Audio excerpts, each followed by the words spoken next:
Sud Radio, Osez entreprendre, Thomas Binet.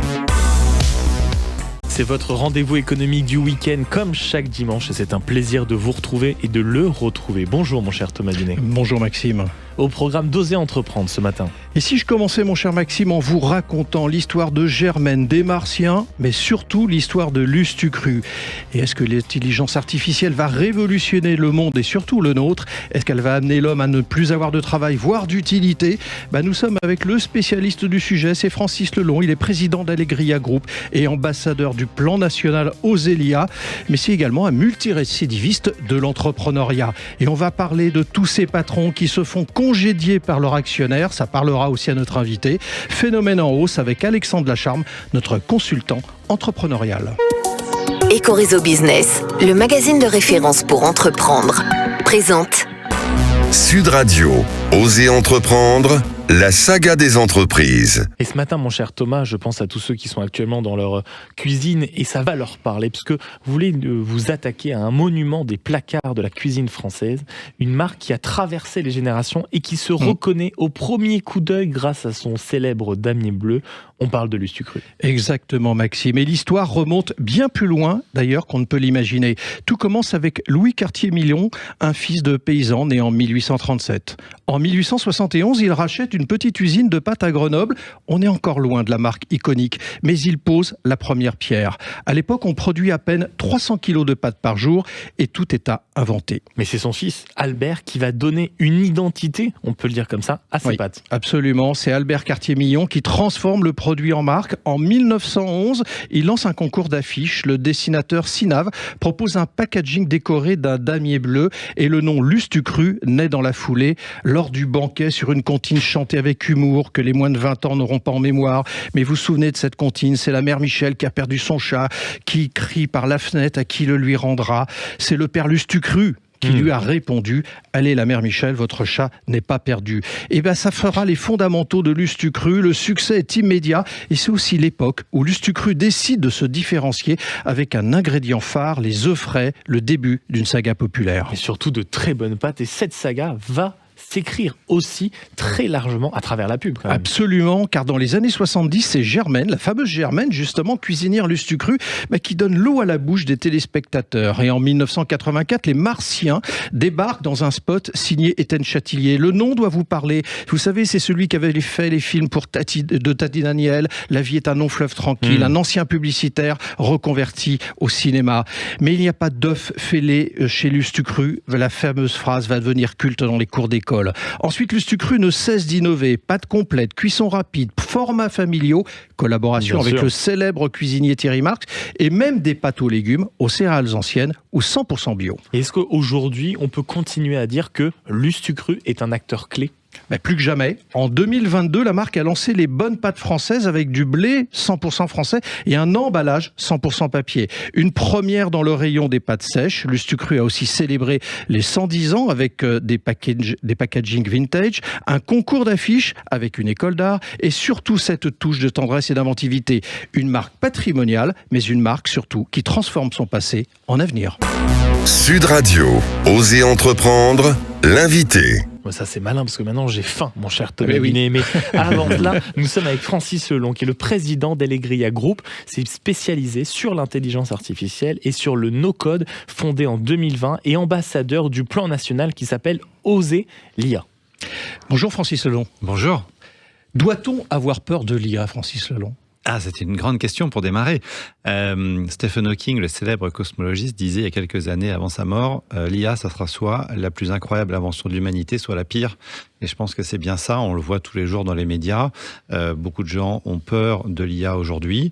Sur un certain nombre de sujets, ils ont raison. C'est vrai que ça nous challenge sur nos emplois, ça nous challenge sur nos vies du quotidien. Les usages qu'on croyait indéfinis avec nos smartphones, par exemple, vont complètement changer.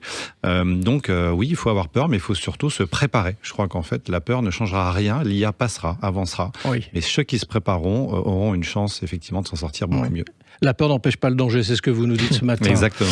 Mais alors, que pouvez-vous dire en revanche aux entrepreneurs ou aux salariés, voire d'ailleurs d'une façon plus globale aux citoyens, parce que c'est pas simplement dans le monde du travail que l'IA est en train d'intervenir et de se développer, afin de les rassurer sur ce que cette technologie peut leur apporter concrètement. Parce que là, on a commencé à parler du verre à moitié vide. Il y a peut-être un verre à moitié plein quand même. Oui, bien sûr. Et le monde dans lequel on vit va intégralement changer à cause de l'intelligence artificielle, même grâce à l'intelligence artificielle. On est face à une vraie révolution industrielle au niveau de l'arrivée de l'électricité ou de la machine à vapeur. Donc, il faut effectivement se préparer à ça.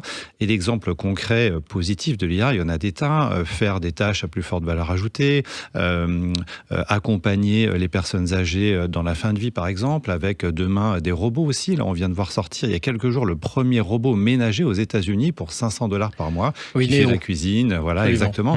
Donc, et c'est un peu effrayant quand même. Oui. En fait, il a un look plutôt sympa. On l'a fait bien mou pour éviter d'avoir peur de lui. C'est la toute première génération. Dans 5 ans, ça sera accessible pour chacun d'entre nous. Donc, il faut simplement se dire que cette innovation, comme toutes les autres, passera et que nous, les humains, on a une chance formidable. On est capable de s'adapter pour qui décide de s'y mettre. Alors, en revanche, je vous ai entendu à l'instant dire c'est comme les anciennes révolutions technologiques. À la différence près quand même, c'est que les anciennes révolutions technologiques, elles mettaient un peu plus de temps à se développer. Regardons les choses en face. L'IA est là depuis 3-4 ans. Si je parle 5 ans en arrière, personne utilisait le terme, personne n'en parlait. En 3-4 ans, on a déjà vu beaucoup de choses se produire. Alors justement, est-ce qu'on peut faire un peu de projection ensemble ? Comment ça va se passer d'ici 5 à 10 ans, si on peut le dire, aujourd'hui ? En fait, c'est ça qui est très difficile à envisager puisque, par exemple, Bill Gates disait il y a quelques jours à la télé américaine que d'ici 2030-35, il resterait peut-être plus que 2 jours de travail par semaine pour les Américains. Et c'est Bill Gates, il n'a plus rien à nous vendre, il a plus de 70 ans. Il n'aurait jamais dit ça il y a encore 2 ans. L'IA dont on parle, l'IA générative, effectivement très récente, elle se déploie à une vitesse phénoménale et personne n'est capable de dire aujourd'hui si on aura la fameuse super intelligence artificielle dans 5 ans, dans 10 ans, dans 20 ans. Vous avez vraiment aujourd'hui pas du tout de consensus scientifique sur le sujet, il y a 2 clans qui s'opposent. La réalité, c'est que qu'on ait l'intelligence artificielle, la super intelligence ou pas, de toute façon, notre quotidien va effectivement changer. Alors, est-ce qu'il y a des métiers qui vont disparaître, très concrètement ? Oui, la difficulté, c'est de cette phase de transition. On l'a vécu dans la presse, on l'a vécu dans la musique, où tout s'est effondré quand les gens ont commencé à pirater avec Internet la musique, et puis il a fallu 20 ans pour réinnover, trouver des nouveaux modèles économiques. Donc moi, à la fin de l'histoire, je ne suis pas très inquiet. Je pense qu'on va se renouveler, on voit des nouveaux métiers qui se créent aujourd'hui. La difficulté, ce qu'on va avoir collectivement à gérer, et nous aussi en tant que citoyens, c'est la transition, parce que dans des métiers par exemple comme agent de service client, l'IA qui est capable de le remplacer aujourd'hui existe, c'est 200 ou 250 000 salariés en France qui travaillent dans ces métiers, et ça y est, les premiers plans de licenciement sont arrivés. Et ça va se reproduire dans beaucoup d'industries, dans beaucoup de métiers, et c'est ça moi qui me fait peur, c'est cette phase de transition. Alors il y a des trucs qui peuvent être un peu effrayants, on voit quand même, et on le voit de plus en plus dans des articles de presse qui sortent ou des vidéos, il y a quand même des personnes qui tombent amoureux, par exemple, d'une IA. Bien sûr, et c'est particulier quand même. Oui, et d'ailleurs ça cartonne au Japon, en Corée. Des ados aujourd'hui ont des IA dans leur poche avec qui ils conversent toute la journée, c'est leurs nouveaux amis.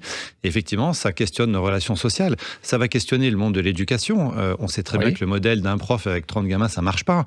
Donc on a tous à gagner à avoir une IA aussi dans l'école pour aider les enfants à mieux apprendre. Mais du coup, qu'est-ce qui va rester aux relations sociales ? C'est une vraie question. Alors Maxime, en vous présentant tout à l'heure, disait également que vous étiez un spécialiste du no-code. On va en parler tout de suite, mais avant de parler du détail sur le no-code, il faut d'abord qualifier ce que c'est. C'est quoi le no-code, Francis Selon ? C'est tout simplement les technologies aujourd'hui, les logiciels qui permettent de faire des solutions digitales sans avoir à écrire une ligne de code.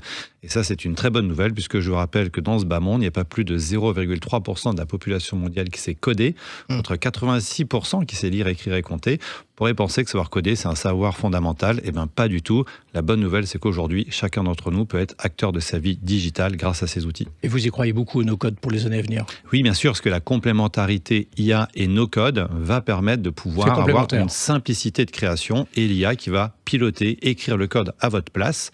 Et donc, on peut faire le travail d'un développeur sans développeur. Alors, Francis Selon, je crois qu'on s'intéresse à vous. Vous êtes dans Oser Entreprendre. Vous êtes un entrepreneur avec à votre actif, je l'ai dit tout à l'heure, une quinzaine d'entreprises, dont la plus connue est Sarenza.com, société française donc de e-commerce spécialisée dans la vente de chaussures, que vous aviez lancée en 2005. Le pari initial était oser vendre des chaussures en ligne sans possibilité d'essayer avant achat. C'était révolutionnaire pour l'époque. On était les premiers, c'était même un peu plus tôt que ça, c'était 2003. Mais effectivement, on était les premiers à faire la livraison et le retour gratuit. D'ailleurs, c'est très drôle, c'est une belle histoire. Il y a plein d'anecdotes autour de celle-ci. En particulier, à l'époque, aucun des spécialistes, des experts du métier de la chaussure n'y croyait parce qu'ils étaient tous convaincus qu'on ne pouvait pas vendre de chaussures sans les essayer. Ça, c'est poser le problème. Il fallait simplement trouver la solution et c'était la livraison et le retour gratuit. Mais tout dérape en 2007. Parce qu'en 2007, vous êtes écarté en marge d'un conseil d'administration, un mercredi soir en moins de 2 heures. Durant la nuit, les serrures des bureaux sont changées pour vous empêcher de remettre les pieds dans ce qu'était votre entreprise. Qu'est-ce que vous ressentez sur le moment ? C'est très difficile. D'abord, ça c'est quelque chose qui s'est déployé sur plusieurs semaines, plusieurs mois, jusqu'à arriver à ce point d'orgue. On n'y croit pas.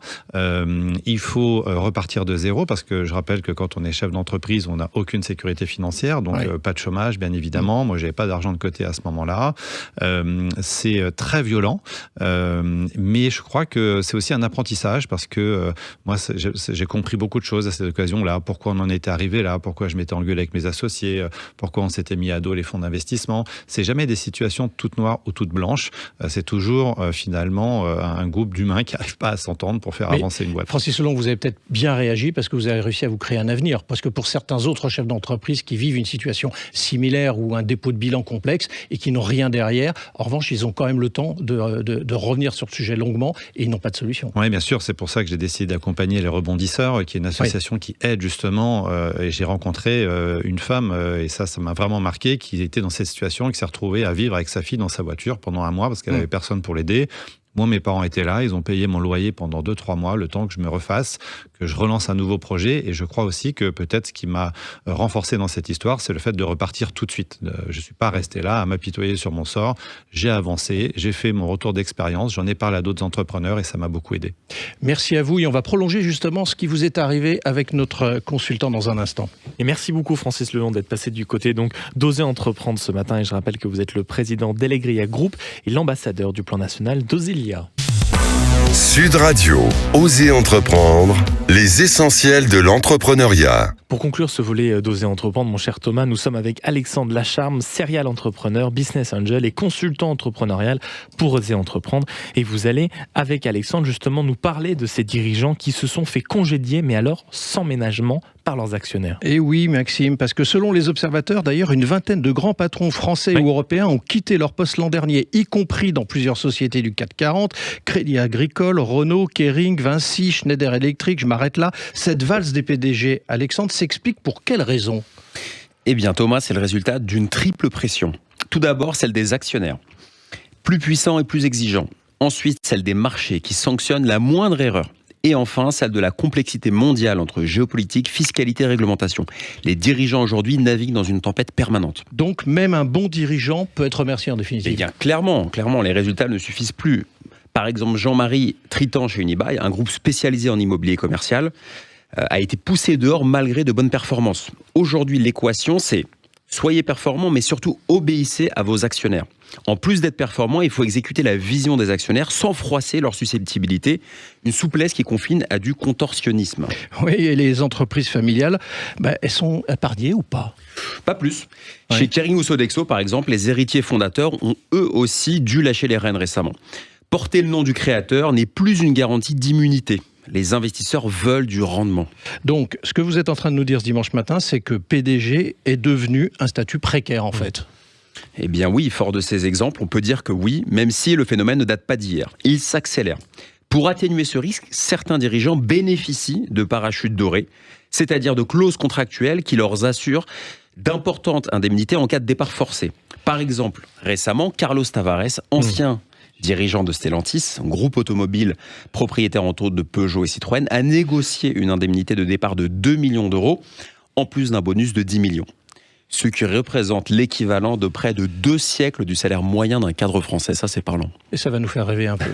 Merci à vous, Alexandre. Carlos Tavares qui a écrit un livre pour se défendre de ses années à la tête de Stellantis. Merci beaucoup. Et Thomas, on vous retrouve dans un instant pour Oser Investir. Sud Radio, Oser Entreprendre, Thomas Binet.